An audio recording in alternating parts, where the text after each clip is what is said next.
그리스도 중심 성경 읽기의 시작, 창세기 1장부터 15장을 설명하기 위해 이 자리에 선 강은서입니다.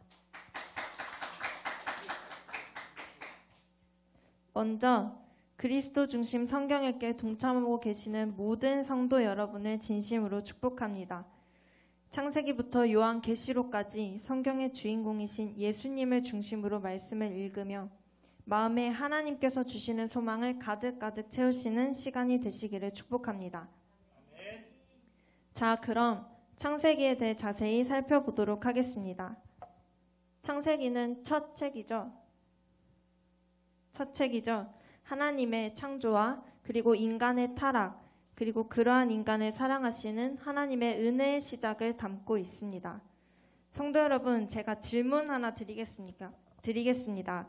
혹시 여러분은 책을 읽으실 때 뒷부분만 보고 책을 바로 덮어버리곤 하십니까? 그러진 않으시죠? 당연히 책의 첫 부분을 잘 읽어야 뒷부분에 나오는 결말과 반전을 즐길 수 있습니다. 그런 것처럼 우리가 창세기를 알아야 바로 계시록까지 성경의 66권을 읽어 나갈 때에 마지막 계시록이 굉장히 감동스러울 수 있을 것입니다. 그리고 무엇보다 창세기부터 계시록에 나오는 모든 예수님의 사역을 잘 아실 수 있을 것입니다. 그럼 이제 창세기 1장의 내용부터 한번 살펴보도록 합시다. 창세기 1장은 하나님께서 태초에 천지를 창조하시는 부분이 나옵니다. 원래 이 세상은 조화가 없고 질서가 없는 그러한 세상이었습니다. 그런데 하나님께서는 조화롭지 않았고 질서가 없었던 이 모든 것을 바로 조화롭고 질서가 있는 세상으로 만드셨습니다. 그것이 7째 날에 걸쳐서 하나님께서 천지를 창조하시고 쉬신 장면으로 나왔습니다. 질서가 있는 장면이라는 것이 무엇을 의미하냐면 하나님께서 모든 질서의 맨 위가 되시고 그리고 모든 사람들이 거기에 순복하는 아름다운 그림을 말해주는 것입니다. 그런데 이제 그 하나님께서 그 모든 것들을 만드실 때 바로 우리 인간을 만드셨는데요. 모든 것 중에서도 바로 우리 인간을 가장 아름답게 지으셨습니다. 창세기 1장에는요. 모든 피조물에 다스릴 인간을 하나님 자신의 형상대로 만드셨다고 했습니다. 그래서 하나님께서 보시기에도 너무 아름답고 보시기에 좋았더라 라고 성경에 기록되어 있습니다. 우리를 너무나도 사랑하시는 우리 하나님은 인간을 특별한 존재로 만드시는데요. 그게 어떤 존재냐 하면 하나님의 통치와 질서를 잡는 그리고 그 모든 것들을 유지할 수 있는 대리 통치자 역할을 부여받습니다. 그게 창세기 2장에 나오는 부분입니다.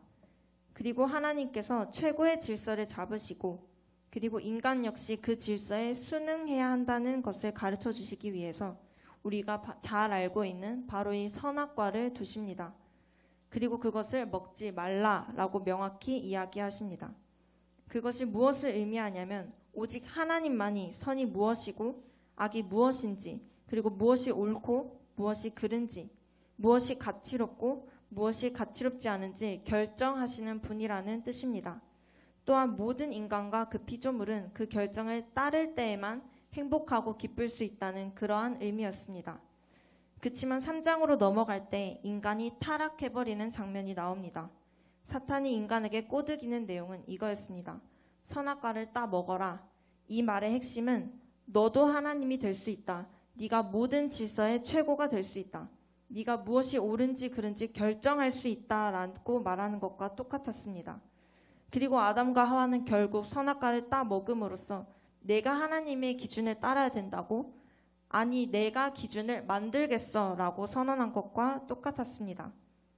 이어서 3장 밑부분 그리고 4장 5장으로 계속해서 넘어갈수록 하나님께 도전하는 죄를 지은 결과가 나오는데요. 그 결과는 정말 너무너무 비참했습니다. 4장을 보시면요. 바로 죽음이 시작됩니다. 여러분, 사실 죽음의 본질은 하나님과의 분리인데요. 그리해서 선악과를 따먹은 인간이 에덴 동산에서 쫓겨나고 하나님과 분리되어 버립니다. 이어서는 4장에 보면 형이 동생을 죽이는, 저희가 잘 알고 있듯이 가인이 아벨을 죽이는 그러한 장면이 나옵니다. 더 심하게는 부모가 자식을 죽이는 장면이 4장 후반부에 나옵니다. 5장으로 넘어가면 계속해서 죽음이라는 것이 반복됩니다. 여러분들 한번 창세기 5장을 펴보시겠습니까?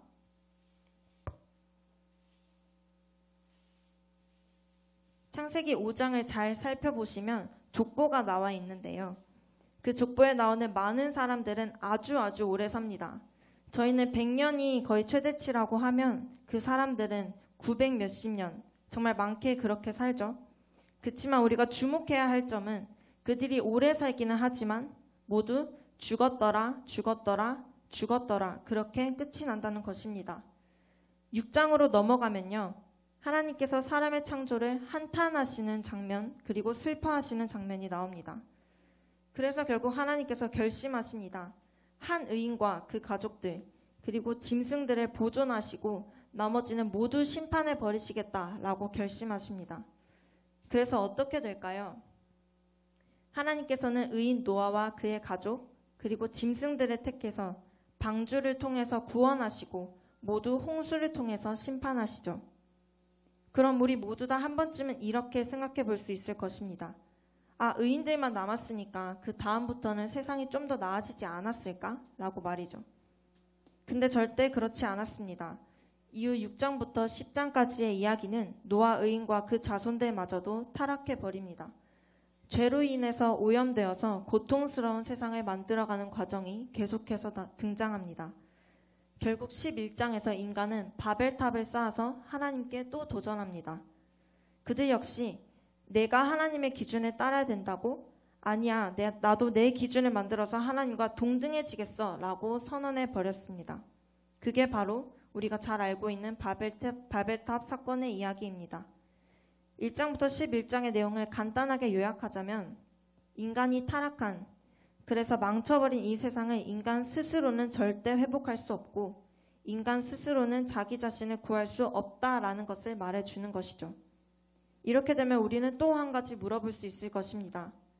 아, 그럼 이제 인간에게는 소망이 없는 걸까요? 인간에겐 그럼 과연 어떤 소망이 있는 걸까요? 라고 말이죠. 하나님께서는 이미 우리에게 소망의 메시지를 남기신 적이 있습니다. 3장에 있는 아담이 타락한 장면을 보시면 하나님께서 아담을 유혹한 뱀을 향해서 이렇게 말씀하신 적이 있어요. 여자의 후손이 나타날 것이다. 그리고 여자의 후손이 너의 머리를 밟을 것이다. 라고 말씀하신 적이 있습니다. 여러분 혹시 이것이 소망의 메시지라는 것이 느껴지시나요?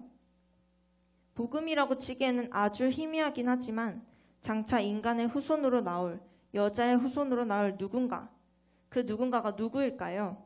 바로 예수 그리스도시겠죠. 그분께서 이 모든 무질서와 혼돈 그리고 죽음으로부터 인간을 구원해 주실 것이라는 희미하지만 아주 분명한 약속이 이 말씀입니다. 그리고 이제 하나님께서는 본격적으로 일하시기 시작하십니다. 11장에서 인간 타락의 극치를 보여주신 다음에 하나님께서는 바로 한 사람, 아브라함을 부르십니다. 그리고 하나님께서는 아브라함에게 사망을 약속하신 것이 아니고 복을 약속하십니다. 아브라함은 그 이후로 순종을 하기도 하고 죄를 짓기도 하며 넘어지기도 하지만 하나님께서는 아브라함을 버리지 않고 계속해서 인도하여 나가십니다. 왜였을까요? 아브라함이 유난히 잘하였기 때문일까요? 아닙니다. 아브라함이 잘했기 때문이 아니고 하나님께서 순종의 걸음을 걸을 수 있도록 끝까지 아브라함을 이끌어 가셨기 때문입니다. 그리고 15장에는 대단히 아름다운 장면이 하나가 등장합니다. 하나님께서 아브라함에게 이렇게 명령을 하세요. 짐승을 잡으라. 짐승을 잡아서 반으로 찢어서 쪼개서 놓으라 라고 말씀하십니다. 그리고 그 사이를 하나님이 홀로 지나가십니다. 아브라함은 지나가지 않고 그저 쳐다만 보고 있습니다. 이것이 무엇을 말하는가 하면 바로 고대 근동의 계약식인데요. 당시의 계약식에서는 계약의 양쪽 대상자들이 계약을 맺고 짐승을 잡아서 쪼갠 다음에 그 쪼갠 사이를 둘이 같이 지나갑니다.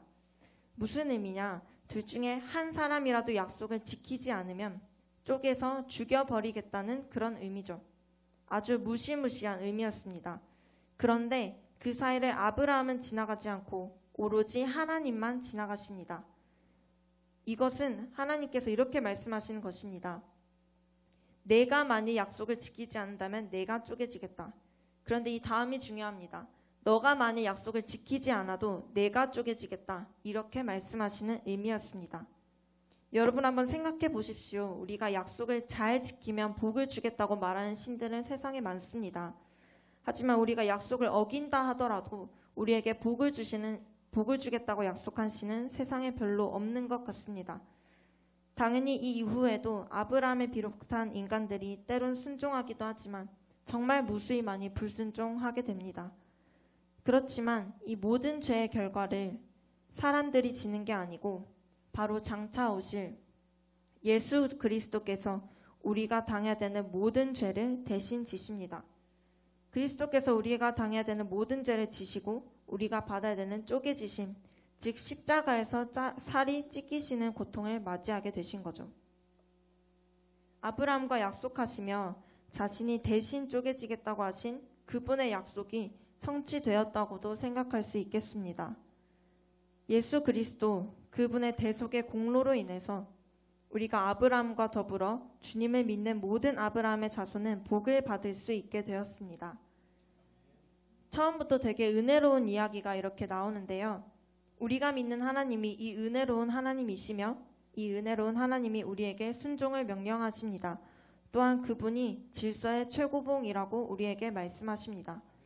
그렇다면 이렇게 사랑스러운 하나님께 우리가 기쁨으로 순종하며 나아가는 것이 맞지 않겠습니까? 이 기쁨을 여러분들 모두가 가지셨으면 좋겠습니다. 감사합니다.